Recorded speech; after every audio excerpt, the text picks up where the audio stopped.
अर्जुन नाम का एक लड़का रहता था। अर्जुन पढ़ाई में बहुत होशियार था और सब उसकी बुद्धि और तेज दिमाग की तारीफ करते थे। लेकिन अर्जुन की एक बड़ी कमजोरी थी, वह समय का सही उपयोग नहीं करता था। वह अपना ज्यादातर समय दोस्तों के साथ खेलने, मोबाइल पर गेम खेलने और बेकार की बातों में बिताता था। उसके माता पिता ने कई बार उसे समय की कीमत समझाने की कोशिश की, लेकिन अर्जुन को यह बात समझ नहीं आती थी। वह हमेशा सोचता, मेरे पास बहुत समय है, सब कुछ बाद में कर लूंगा, अभी तो मजे करने दो। एक दिन स्कूल में वार्षिक परीक्षा के नतीजे आए। इस बार अर्जुन के नंबर बहुत कम आए, जितनी उम्मीद थी उससे बहुत नीचे। जिस अर्जुन की टीचर तारीफ करते थे वही अब निराश हो गए। यहाँ तक कि उसके दोस्त भी उससे दूर होने लगे। घर लौटकर अर्जुन ने अपने माता पिता को रिपोर्ट कार्ड देखते हुए निराश देखा।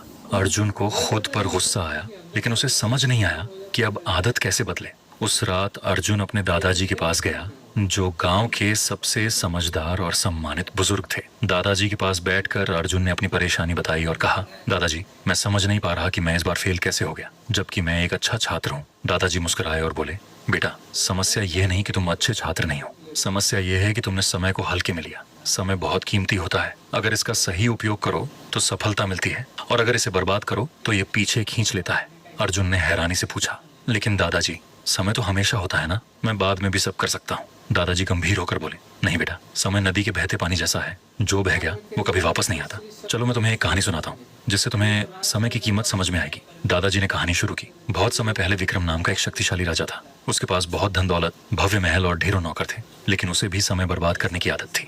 वह देर से उठता, दरबार की जगह दोस्तों के साथ समय बिताता और हर काम कल पर टाल देता। एक दिन एक साधु उसके दरबार में आया और बोला, राजा जी, आपके पास सब कुछ है, लेकिन आप अपनी सबसे कीमती चीज समय को बर्बाद कर रहे हैं। अगर आपने इसे सही से नहीं अपनाया तो एक दिन आपको पछताना पड़ेगा। राजा हंसते हुए बोला, मेरे पास बहुत समय है, मैं जब चाहूं तब कर सकता हूँ। साधु ने चेतावनी दी, समय को हल्के में मत लो, ये सबसे बड़े राजाओं को भी बर्बाद कर सकता है। लेकिन राजा ने बात नहीं मानी। सालों बीत गए, राजा बूढ़ा हो गया, उसका स्वास्थ्य बिगड़ गया, सेना हारने लगी और जनता का विश्वास खो गया। तब राजा को समझ आया कि उसने अपना समय बेकार की चीजों में गंवा दिया। वह उस साधु को ढूंढने निकला, लेकिन वह कहीं नहीं मिला। अब राजा को पछतावा हुआ, लेकिन तब तक बहुत देर हो चुकी थी। उसने समझा कि असली खजाना तो समय है। ये कहानी सुनकर अर्जुन सोच में पड़ गया। उसे पहली बार महसूस हुआ कि उसने कितना कीमती समय बर्बाद कर दिया। उसने पूछा, दादाजी, क्या मैं अब भी अपना जीवन बदल सकता हूँ?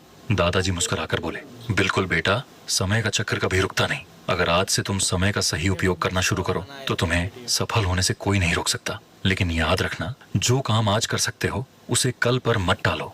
उस दिन के बाद अर्जुन ने संकल्प लिया कि वह समय का सही उपयोग करेगा। उसने एक दिनचर्या बनाई, हर काम के लिए समय तय किया। वह सुबह जल्दी उठने लगा, पढ़ाई पर ध्यान देने लगा और व्यर्थ की बातों से दूर रहने लगा।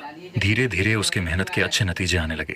अगली परीक्षा में वह क्लास में प्रथम आया। फिर वह एक सफल व्यवसायी बना और अपनी जीवन शैली से सबको प्रेरित किया।